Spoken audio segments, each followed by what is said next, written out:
bien ici, ça avance. Aujourd'hui, travail pratique pour les élèves de l'IPET. Objectif de la journée, planter un verger sur cette parcelle d'environ 37 arts. Eh bien, les différentes étapes, faire la trouaison, puis ensuite mettre les tuteurs. Après le tuteur, on va mettre la cage de protection contre les campagnols terrestres. Ensuite, on va mettre l'arbre dans la cage de protection, ainsi que la terre. Et après, on recouvrira le trou et on attachera la ligature pour fixer l'arbre et le protéger contre les vents dominants. Les élèves vont travailler toute la journée pour planter 20 arbres avec l'aide de leurs professeurs et de spécialistes venus spécialement pour l'occasion.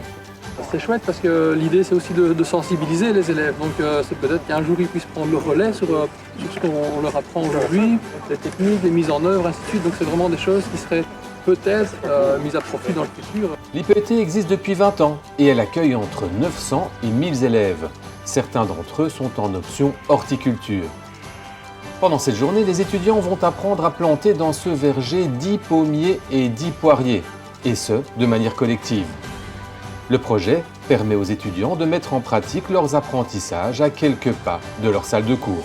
On a passé toute la journée à faire des trous de 70 sur 70 un petit peu partout et à y planter des arbres, et notamment des poiriers et des pommiers. Ce qui a été compliqué, c'était à chaque fois de retirer les différentes couches de terre. C'était assez physique parce qu'au bout d'un moment, ça devient plutôt dur dans le sol.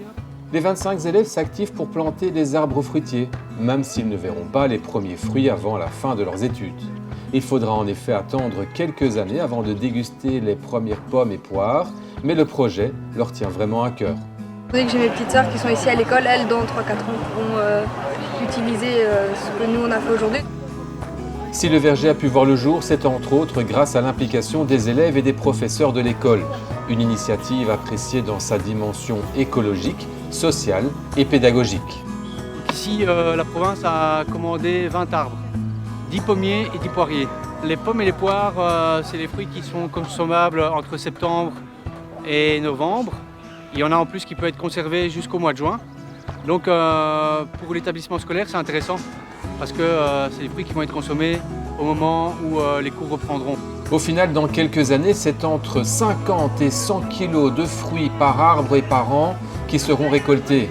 Ils bénéficieront aux étudiants et professeurs de l'IPET dans le cadre d'une alimentation plus saine. On devra s'en occuper pendant une partie de cette année et l'année prochaine, et puis les prochains en environnement s'en occuperont aussi. Les initiateurs du projet espèrent que l'idée fera son chemin pour arriver dans d'autres écoles de la province.